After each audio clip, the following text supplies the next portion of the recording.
I think it's funny that I'm also closing my eyes behind the blindfold because if we're gonna do it, let's get real.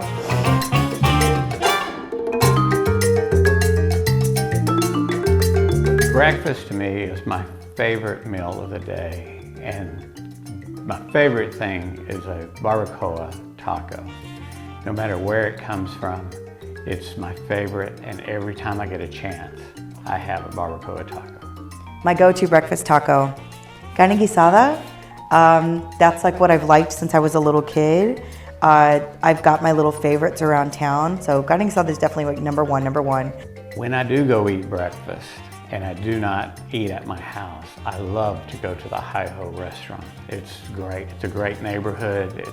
The food is great, and it's always open. It opens very, very early in the morning, and that makes it my favorite place. I really like Hacienda Vieja because it's right by my house. I like Southside Barbacoa, but that's like mainly for barbacoa. Linda's is really good too. Actually, a breakfast taco is something that was introduced to me when I was 6 years old in Laredo, Texas. And I was fortunate enough to do a lot of work on a ranch at the age of 6 years old. And that is how I found out about breakfast tacos. It's a lot more about community and eating together, and you know what everybody likes, rather than just something else to eat for breakfast. That's probably not the healthiest thing on earth to eat for breakfast. But to me, it's like, it's important. It's what we eat together. Breakfast tacos have got to be made a certain way for me to eat them. And one is that everything has to be fresh. And so a really great breakfast taco is one that's made with a homemade either corn or flour tortilla. And usually whatever it is that's in it, whether it be my barbacoa that I like, or the onions or cilantro, that it's all fresh. To me, there's a lot of components of a really good breakfast taco. To me, tortilla number one. They have to really care and either make it themselves, it's too easy not to, or get it from somebody who does. Number two, excellent filling. Like make sure that there's like enough of it, and that the quality of ingredients, that you actually care about what you're putting in it. Number three, a really good salsa to put on it. Options of toppings, you know, cilantro, onions, blah, blah, blah. Yeah, there's like components. It's like a song or anything else. Like it all has to fit together to be the perfect breakfast taco. You know, when it comes to breakfast tacos, I might be one of the least picky persons because I'll eat any breakfast taco you give me. However, with that said, some are better than others. I just like breakfast tacos in general.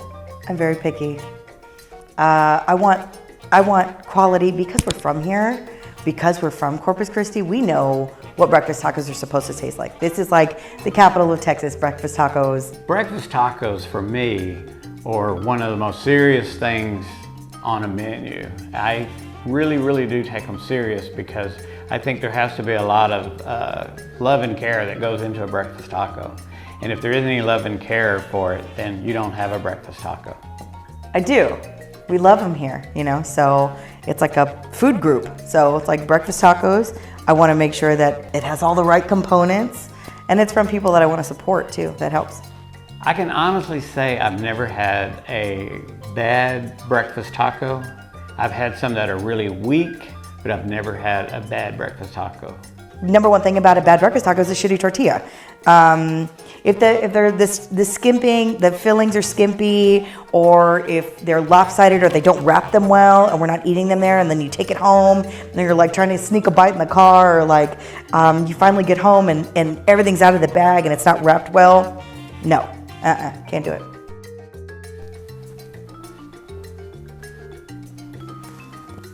Good thing I came in here and got all ready for you to. Okay, we good?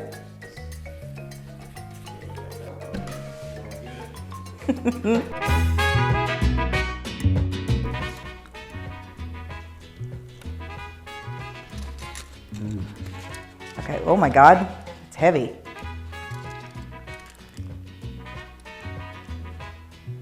I know I taste a little bit of pico de gallo, but and a little bit of salt, which I normally don't like things that are salty, but for some reason or another, this is incredibly. Tortilla's really nice. It's like Floury and fluffy. Carne guisada's got like a good like meat to gravy ratio. That's really good. I would rate this as a strong 9. That's like 6+. I'll go with a 7. I'm gonna go with a 7 because that's really good.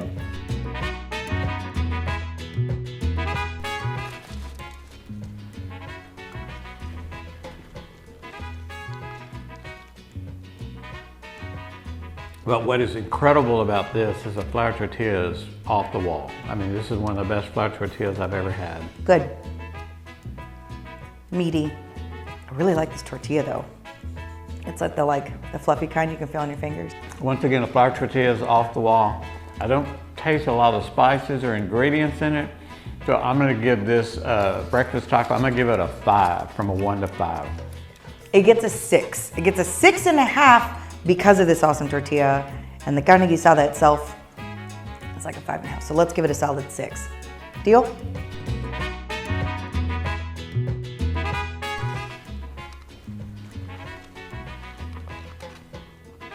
Very difficult. It's a messy job.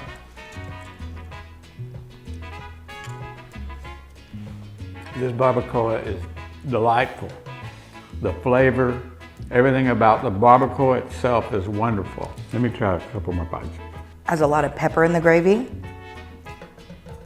Yeah, that's really good. And there's a little bit of onion, but once again, it's just not over the top. But it is good. I'd eat this all day long because the barbacoa is great, but everything else, it just seems like there's something missing here. Can't believe you're filming me eating a gravy taco blindfolded. I'm gonna give this taco a 5. From 1 to 10, I'm gonna give this a 5. Gravy's good. It's really tender meat, very peppery, super thin tortilla. I'd say like this one is like, I'd say a 5. I'd say a 5. I think the first one was my favorite, then the second one, and then this one. First one? Is El Alteno El Alteno, off of Gollihar. off of Gollihar Street here in Corpus Christi. Beautiful. Which one is this? Linda's. Linda's. Okay, yeah, I love Linda's on Gollihar. Also on Gollihar. Yeah, this is wonderful. Okay, that's good to know. I liked it. Like I say, the tortilla was fabulous, honestly. And the last? Last one was El Potro. Oh, this one, okay, El Potro, which is located. They have 2. This one was from the one off of Weber. Off of Weber. And like I say, once again, the barbacoa on this was good, but the way it was prepared, it didn't have any spices. It was okay. Once again, either one of these 3, I would eat them all day long. Okay, so which one's this one? That one's El Alteno, right across from Hacienda Villa. Yeah, so good. Okay, but it's on the other side. Got you. And this guy? That one is Linda's. It's Linda's. That's fantastic. I love Linda's. Did I scream? Sorry. It is Linda's. I really like Linda's. And this one? El Potro. Yeah. See, that makes sense. They always have the thinner tortillas. And I like them. I really do like them. I almost wish I'd chosen this as my number 1, but this one is really good too. I like this one, but it's not my favorite.